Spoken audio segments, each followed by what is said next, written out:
स्वागत है आपका दुनिया जहान में। मेरा नाम है मोहनलाल शर्मा। हर हफ्ते एक सवाल और उसका जवाब तलाशने की कोशिश।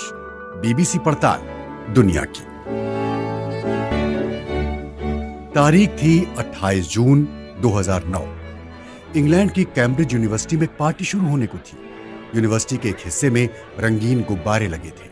ग्लास में शैंपेन परोसी जा रही थी, लेकिन कोई मेहमान नहीं आया था।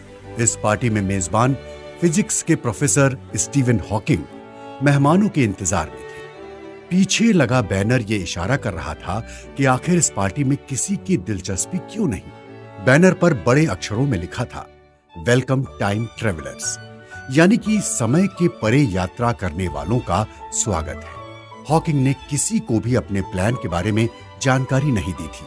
उन्होंने न्योता अगले दिन भेजा। उनका संदेशा था, अगर कोई टाइम ट्रेवलर यानी वक्त के परे यात्रा करने वाला शख्स है तो उनसे अतीत यानी बीते हुए कल में आकर मिले। इस पार्टी में किसी का ना आना क्या बताता है? ये कि वास्तविकता में वक्त से परे यात्रा मुमकिन नहीं, या फिर टाइम ट्रेवलर के पास इस पार्टी में आने से ज्यादा महत्वपूर्ण दूसरे काम थे। तो इस बार दुनिया जहान में हम यही पड़ताल करेंगे कि क्या टाइम ट्रेवल यानी वक्त के परे सफर मुमकिन है या नहीं।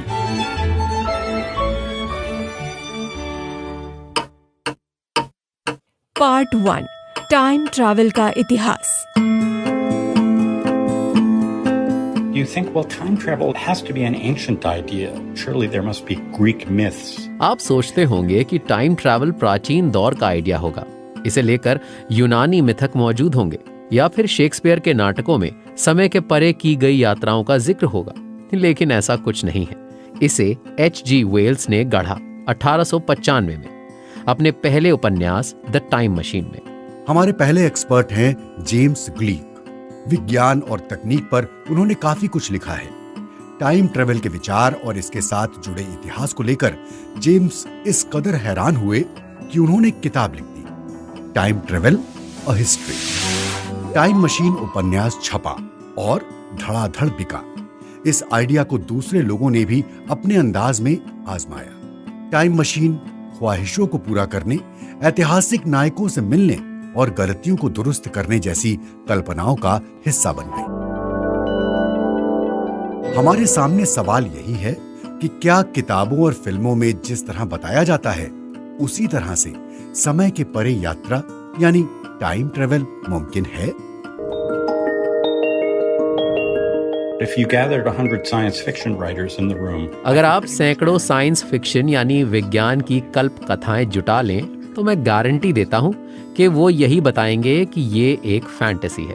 लेकिन शायद ये एक मनोवैज्ञानिक तथ्य है कि अगर आप इस विचार पर काम कर रहे 100 लोगों से पूछेंगे कि क्या ऐसा मुमकिन है, तो उनमें से ज्यादातर कम से कम इसकी संभावना से इनकार नहीं करेंगे। पार्ट 2, समय की गति। Well, this is how our universe works, but it's so weird compared to anything in science fiction. हमारा ब्रह्मांड किसी भी साइंस फिक्शन के मुकाबले बहुत अनोखा है, अद्भुत। हमारी दूसरी एक्सपर्ट नताशा हर्ले वॉकर हैं। बचपन में उन्होंने जो पढ़ा उसने ही उनके करियर की दिशा तय की।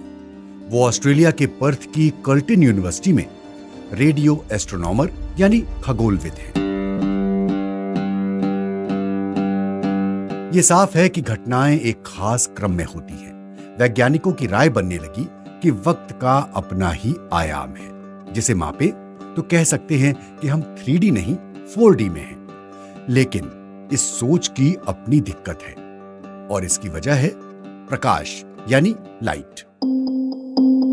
And so, this is just kind of intuitive to us. We think, okay, well, if I'm running along and then हम सहज तौर पर मान लेते हैं कि अगर हम एक जगह खड़े होने की बजाय प्रकाश के साथ साथ दौड़ रहे हैं तो रोशनी कहीं तेजी से आगे बढ़ेगी। लेकिन ऐसा है नहीं।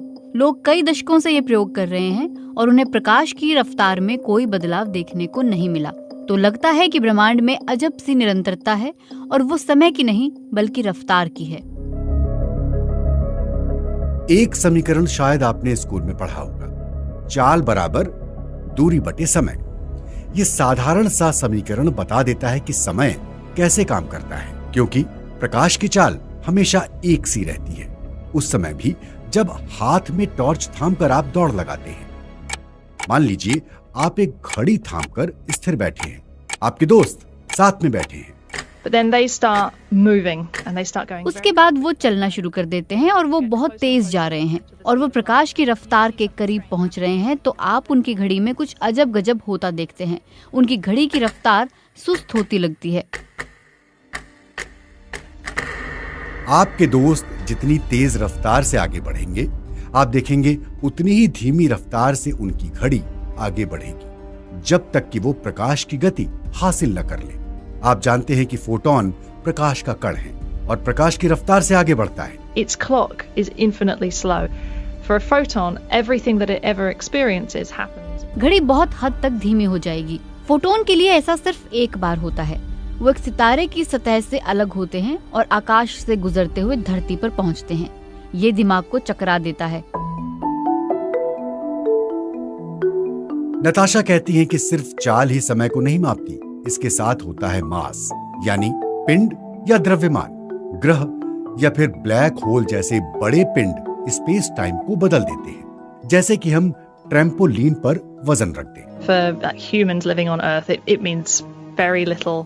हम धरती के इर्द गिर्द सैटेलाइट कम्युनिकेशन का इस्तेमाल करते हैं। सैटेलाइट 14,000 किलोमीटर प्रति घंटा की रफ्तार से आगे बढ़ते हैं। जीपीएस सैटेलाइट को देखिए, वो स्मार्टफोन के जरिए पता लगा लेते हैं कि आप धरती पर कहाँ हैं। हमें पता करना होगा कि एक खास वक्त में वो सैटेलाइट कहाँ है। अगर उसकी घड़ी अलग तरह से काम कर रही हो तो ऐसा करना आसान नहीं होता। The speed effect would make them drift by about 7 microseconds a day. रफ्तार का असर हर दिन 7 माइक्रोसेकंड और गुरुत्वाकर्षण का प्रभाव हर दिन 45 माइक्रोसेकंड का अंतर ला देगा। ऐसे में हर दूसरे मिनट जीपीएस सैटेलाइट के वक्त को दुरुस्त करना होगा, नहीं तो सारा नेविगेशन सिस्टम ठप हो जाएगा। हम कह सकते हैं कि वक्त की चाल सबके लिए एक सी नहीं होती। अपने आसपास की दुनिया में हम इसे देख सकते हैं। क्या हम इसका फायदा लेकर भविष्य में जा सकते हैं? Part 3 Fast Forward. I don't think I tried to build a time machine. I did try to develop telekinesis. मुझे नहीं लगता कि मैंने टाइम मशीन बनाने की कोशिश की। मैंने टेलीकिनेसिस बनाने की कोशिश की। मुझे लगा कि चीजों को अपनी सोच के मुताबिक चलाना अच्छा होगा, लेकिन पुरजोर कोशिश के बाद भी मैं कामयाब नहीं हो पाई। हमारी तीसरी एक्सपर्ट हैं प्रोफेसर केटी मैक। उन्होंने कम उम्र में ही अपने लिए महत्वाकांक्षी लक्ष्य तय किए। अभी वो अमेरिका की नॉर्थ कैरोलिना यूनिवर्सिटी में एस्ट्रोफिजिसिस्ट हैं। हम एक सवाल पर बात करते हैं कि अगर जीपीएस सैटेलाइट के लिए वक्त की चाल अलग है, तो क्या इंसानों के लिए भी इसकी चाल अलग हो सकती है? उदाहरण के लिए इंटरनेशनल स्पेस स्टेशन पर रहने वाले एस्ट्रोनॉट धरती से काफी दूरी पर होते हैं। वो बहुत तेज रफ्तार के साथ हमारी परिक्रमा कर रहे होते हैं। क्या उनकी उम्र बढ़ने पर इसका कोई असर होता है? In principle it does, yes. When you add it all up, their time is moving a little bit more slowly than our time. अगर सैद्धांतिक तौर पर कहें तो हाँ, इसका असर होता है। उनके वक्त की चाल हमारे यहाँ के समय की रफ्तार से धीमी होती है, लेकिन अगर आप स्पेस स्टेशन पर 1 साल के लिए हैं, तो धरती के मुकाबले वहाँ कुछ ही सेकंड्स का फर्क होगा। हमारा लक्ष्य भविष्य में कई साल आगे यात्रा करने का है। ये सेकंड के छोटे हिस्से की बात नहीं है। ये कैसे मुमकिन हो सकता है? We're still not at the point where you're going to really make a significant difference in the. फिलहाल हमारे पास जो रॉकेट उपलब्ध है, उन्हें देखते हुए अभी आप उस स्थिति में नहीं हैं जहां आपके और धरती के वक्त में बड़ा अंतर हो। अगर हम सूरज के अलावा अपने सबसे करीबी तारे तक पहुंचने की कोशिश करें, तो अभी मौजूदा तकनीक की मदद से हमें इसमें 1,00,000 साल लगेंगे। ये बहुत लंबा वक्त है कि आप आएं और अपने दोस्तों को दिखा सकें कि आप उनके मुकाबले उम्र में कम हैं। अगर हम अंतरिक्ष में यात्रा के लिए सुपरफास्ट यंत्र बना सकें, तो भी ये सफर बहुत जोखिम भरा होगा। अगर आप 1,00,000 साल की ऐसी यात्रा शुरू नहीं करना चाहते जहां आपका स्पेसशिप टूटकर बिखर जाए, तो एक और रास्ता है जिससे आप वक्त के आगे यानी भविष्य में जा सकते हैं।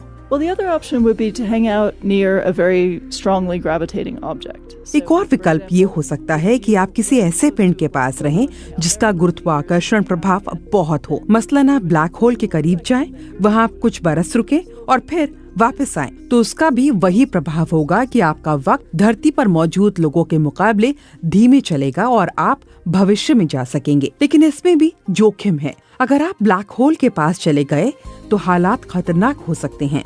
चाहे ये कितना भी खतरनाक हो, लेकिन केटी का कहना है कि यही वो रास्ते हैं जिनके जरिए आप समय के परे यात्रा कर सकते हैं और आप सिर्फ आगे ही जा सकते हैं। Somebody has to be moving fast or close to a gravitational field for time. अगर कोई वक्त की चाल बदलना चाहता है तो उसे तेज रफ्तार से चलना होगा और या गुरुत्व क्षेत्र के पास रहना होगा, लेकिन तब भी आप सिर्फ भविष्य में ही यात्रा कर सकते हैं। हमें अतीत में जाने का कोई रास्ता नहीं पता। कहीं न कहीं हमें लगता है कि ये लगभग नामुमकिन है।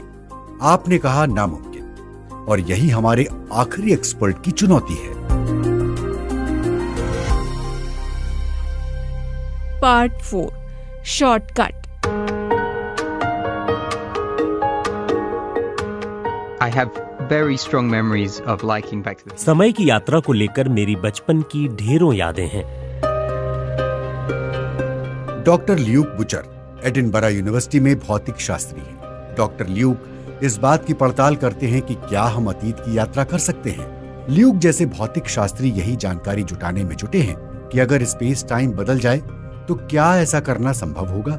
उससे चीजें कुछ आसान हो जाएंगी। इसके लिए भौतिक शास्त्री गणित के समीकरण लिखते हैं और अपने सिद्धांतों का परीक्षण करते हैं। ल्यूक ने इसके लिए वर्म होल का समीकरण बनाया। इसकी पहली कल्पना 1930 के दशक में अल्बर्ट आइंस्टाइन और नेथन रोजन ने की थी। It's basically a tube of space-time that connects two points, and those... ये मूल रूप से स्पेस टाइम की एक ट्यूब है जो दो सिरों को जोड़ती है। जिन दो सिरों को ये जोड़ती है वो खासे दूर हो सकते हैं, वो अलग वक्त के भी हो सकते हैं।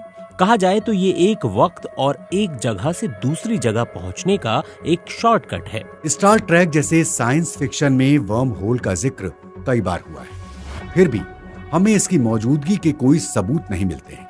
इसकी वजह भी है। Once you write down the equations and try and solve them, you realize... एक बार जब आप समीकरण लिख लेते हैं और उसे हल करने का प्रयास करते हैं तो एक प्रमुख रुकावट आती है कि वर्म होल हो और वो खुला भी रहे। इस स्पेस टाइम को नेगेटिव एनर्जी की जरूरत होती है।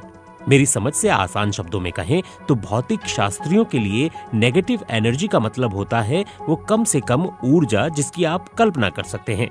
अगर ल्यूक ये सब कर सके तब वर्म होल का क्या होगा? तब ये प्रकाश की गति हासिल कर लेगा जिसे पार करना इंसान के बूते में नहीं।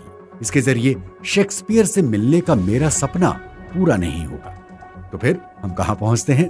Quantum mechanics tells you that even empty space is still full of... अगर हम अतीत की यात्रा की बात करें, मसलन आप घंटे पीछे जाकर खुद को देखना चाहें, तो ये भौतिक शास्त्र में मुमकिन नहीं है, लेकिन गणितीय लिहाज से इसे पूरी तरह खारिज भी नहीं किया जा सकता। यानी ये संभावनाशील सवाल है। इतिहास हमें सिखाता है कि ऐसे आधारभूत सवालों से बहुत चीजें हासिल हो सकती हैं। 20वीं शताब्दी की शुरुआत में हम क्वांटम मैकेनिक्स के विचारों के इर्द गिर्द घूम रहे थे। वो दिलचस्प सैद्धांतिक सवाल थे। तब उन फायदों के बारे में जानकारी नहीं थी जो आज है। इनमें ट्रांजिस्टर और कंप्यूटर का आविष्कार शामिल है। सवाल अब भी वही है, क्या टाइम ट्रेवल यानी समय के परे यात्रा मुमकिन है या नहीं? यकीनन ऐसी जादुई मशीनें नहीं हैं कि हम जिनका बटन दबाएं और वो हमें समय के परे ले जाएं। लेकिन भौतिक शास्त्र बताता है कि हम जहां हैं और जिस तरह बढ़ रहे हैं, समय उसके सापेक्ष आगे बढ़ता है। अगर हम जोखिम उठाने को तैयार हैं तो कहानी को आगे बढ़ा सकते हैं, लेकिन जो वक्त गुजर चुका है उसमें वापस लौटना बहुत मुश्किल या कहें तो नामुमकिन है। हमें ये नहीं पता कि क्या कभी ये हो पाएगा, लेकिन टाइम ट्रेवल को लेकर हमने जो जानकारी जुटाई है वो ब्रह्मांड को लेकर हमारी समझ को बेहतर करने में मदद कर सकती है। प्रोफेसर हॉकिंग अब इस दुनिया में नहीं है, लेकिन अगर कोई टाइम ट्रेवलर हमें सुन रहे हैं तो उनके लिए 2009 में प्रोफेसर हॉकिंग शैंपेन के साथ इंतजार कर रहे हैं।